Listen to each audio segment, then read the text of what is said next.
Depuis que j'ai découvert cette série sur Netflix, et bah je passe tout mon temps sur mon PC et comment dire, ça fait bientôt 2 semaines que j'ai pas lu.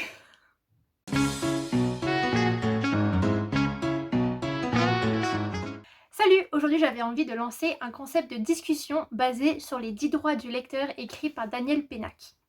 Daniel Pénac, pour ceux qui connaissent pas, c'est un auteur qui a écrit L'œil du loup, notamment Cabot Caboche pour la jeunesse, mais qui a aussi écrit par exemple la saga Malocène, donc Au bonheur des ogres, La fée carabine, La petite marchande de prose, etc. Et qui, dans son essai Comme un roman, à la fin liste les 10 droits du lecteur. Donc j'avais envie de faire une vidéo par droit du lecteur. À chaque fois, je vais lire un extrait ou le passage entier d'ailleurs de ce que M. Pénac a à dire sur le droit du lecteur qu'il a défini.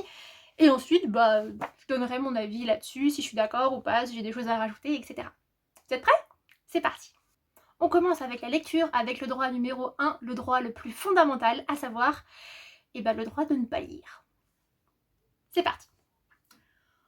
Comme toute énumération des droits qui se respectent, celle des droits à la lecture devrait s'ouvrir par le droit de ne pas en user. En l'occurrence, le droit de ne pas lire. Faute de quoi, il ne s'agirait pas d'une liste de droits, mais d'un vicieux traquenard. Pour commencer, la plupart des lecteurs s'octroient quotidiennement le droit de ne pas lire. N'en déplaise à notre réputation, entre un bon bouquin et un mauvais téléfilm, le second l'emporte plus souvent que nous aimerions l'avouer sur le premier. Et puis, nous ne lisons pas continuellement. Nos périodes de lecture alternent souvent avec de longues diètes, où la seule vision d'un livre éveille les miasmes de l'indigestion. Mais le plus important est ailleurs. Nous sommes entourés de quantités de personnes tout à fait respectables, quelquefois diplômées, parfois éminentes, dont certaines possèdent même de fort jolies bibliothèques, mais qui ne lisent pas, ou si peu que l'idée ne viendrait jamais de leur offrir un livre. Elles ne lisent pas, soit qu'elles n'en éprouvent pas le besoin, soit qu'elles aient trop à faire par ailleurs. Mais cela revient au même. C'est ce que cet ailleurs-là les comble ou les obnubile. Soit qu'elles nourrissent un autre amour et le vivent d'une façon absolument exclusive. Bref, ces gens-là n'aiment pas lire. Ils n'en sont pas moins fréquentables, voire délicieux à fréquenter. Du moins ne nous demandent-ils pas à tout bout de champ notre opinion sur le dernier bouquin que nous avons lu? Nous épargnent-ils leurs réserves ironiques sur notre romancier préféré et ne nous considèrent-ils pas comme des demeurés pour ne pas nous être précipités sur le dernier Intel qui vient de sortir chez Machin et dont la critique de Duchemol a dit le plus grand bien? Ils sont tout aussi humains que nous, parfaitement sensibles au malheur du monde, soucieux des droits de l'homme et attachés à le respecter dans leur sphère d'influence personnelle, ce qui est déjà beaucoup. Mais voilà, ils ne lisent pas, libre à eux. Bon là il blablate encore un peu. Mais gardons-nous de flanquer ce théorème du corollaire selon lequel tout individu qui ne lit pas serait à considérer a priori comme une brute potentielle, un crétin rédhibitoire. Faute de quoi, nous ferons passer la lecture pour une obligation morale. Et c'est le début d'une escalade qui nous mènera bientôt à juger par exemple de la moralité des livres eux-mêmes en fonction de critères qui n'auront aucun respect pour cette autre liberté inaliénable, la liberté de créer. Dès lors, la brute, ce sera nous, tout lecteurs que nous soyons, et Dieu sait que les brutes de notre espèce ne manquent pas dans le monde. En d'autres termes, la liberté d'écrire ne saurait s'accommoder du devoir de lire. Parce que si l'on peut parfaitement admettre qu'un particulier rejette la lecture, il est intolérable qu'il soit, ou qu'il croit, rejeté par elle. C'est une tristesse immense, une solitude dans la solitude, d'être exclu des livres, y compris de ceux dont on peut se passer. Voilà ce que dit Monsieur Pénac. J'ai pas tout lu, parce qu'il y a un paragraphe où il partait un peu dans tous les sens.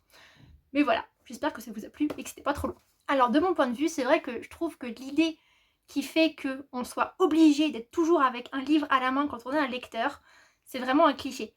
Bah oui, forcément, quand on vous demande, à votre avis, comment vous décririez un lecteur, vous décririez une personne, je sais pas, avec des lunettes, tant qu'à faire, assise dans un canapé ou dans son lit en train de lire assidûment un roman pendant des heures et des heures, tous les jours, quoi qu'il arrive. C'est pareil, il y a plein de gens qui me disent « Ah non, moi je suis pas un lecteur, de toute façon, je dois réussir à lire que 2 livres par an. » Mais oui, si, vous êtes des lecteurs en fait. Il n'y a pas de pression de lire. C'est pas parce que vous n'avez pas lu pendant un mois que vous n'êtes pas un lecteur. Voilà quoi. Surtout qu'il n'y a pas de nombre, de quota de livres annuels qu'il faut remplir pour pouvoir se prétendre être un lecteur. Moi, pour moi, juste le fait d'être un lecteur, c'est le fait d'apprécier, de prendre un livre, de l'ouvrir, de se poser dans un coin et de le lire. Après, pour quelle durée, c'est pas grave, on n'est même pas obligé de le finir. Enfin, je sais pas, vous en pensez, mais pour moi, à partir du moment où vous avez un livre sur les genoux, même s'il s'agit d'un magazine, vous êtes un lecteur en fait. Donc, il y a pas. Je trouve que ce qui est vachement bien dit, de certaine façon, chez Pénac, c'est que je trouve que l'image qu'on se fait du lecteur est trop parfaite et au final, ça fait un peu une espèce d'élitisme qui fait que les gens qui préfèrent regarder des téléfilms, etc., se disent oh là là, ouais, non, la lecture, c'est réservé aux intellos, puis en plus, faut lire, ça prend du temps, c'est compliqué, etc. Et pour eux, être un lecteur, c'est vraiment passer son temps à lire et mettre peut-être tout le reste de côté, alors que non, c'est pas ça du tout. Et le pire, c'est quand on va sur les réseaux sociaux, ces grands lecteurs et lectrices qui vous balancent chaque année leur stats dans la gueule. Pouh, ah, tu vois, cette année, j'ai lu 100 livres. Ouh là là, incroyable. Et toi alors, t'as lu combien? Oh, 27. Pas mal, hein. Alors que toi, t'étais vraiment super fière de toi, tu sais. Voilà, je pense que c'est une pression que eux-mêmes se mettent pour lire le plus possible, créer du contenu, etc. Et bah, coller en fait à cette image du lecteur parfait qui passe sa vie à lire et qui lit des dizaines et des centaines de pavés tous les ans. Alors qu'en fait, c'est pas ça. Ils se mettent leur pression à eux-mêmes et aux autres. Et je pense d'ailleurs que c'est pour ça que c'est un drame quand quelqu'un a une panne de lecture. Et ouais, parce qu'en fait, c'est quoi une panne de lecture? C'est juste que pour le moment, vous n'avez pas trouvé de bouquin qui vous corresponde. Vous n'arrivez pas à lire et vous préférez faire autre chose. Bon bah, ça pourrait passer inaperçu. Mais au final, certains lecteurs se mettent une telle pression qu'ils ont même inventé un mot pour ça. Enfin, c'est ouf quand même, non? Et le pire avec ces pannes de lecture, le fait de ne pas lire, c'est que ça les fait déprimer. Et le fait de déprimer, bah je sais pas, il doit y avoir un problème de confiance en soi qui fait que oh là là, ça y est, je suis plus un lecteur parce que j'arrive pas à lire. Et bah ça fait qu'aggraver le problème en fait. Parce que pour moi, il n'y a rien de pire que de se forcer à lire pour juste le fait de lire. Alors forcément, je n'englobe pas les lectures obligatoires quand on est au collège, au lycée, à la fac, etc. Bien sûr, ça c'est autre chose. Mais pour moi, il n'y a rien de pire que de se mettre la pression parce que oh là là, faut absolument que j'ai un livre en cours, sinon, bah je sais pas, je vais me faire juger ou c'est pas bien. Et puis aussi, il y a cette histoire de ceux qui notent combien de livres ils lisent par an. Moi, ça m'est arrivé, hein, de me dire oh là là, par rapport à l'année dernière, arrivé aux grandes vacances, j'avais déjà lu 30 livres. Là, j'en ai lu 18. Oh là là là là, je suis en retard et tout. Que voulez-vous que je vous dise? Je trouve que c'est vraiment quelque chose dont il faut s'affranchir et que la lecture doit juste rester un plaisir et que un plaisir, on ne se force pas à le faire et que donc par définition, le droit de ne pas lire est le premier droit du lecteur. Donc voilà, donc voilà, avis aux grands lecteurs, lectrices, petits lecteurs, lectrices, ceux qui ne se considèrent même pas comme des lecteurs et des lectrices.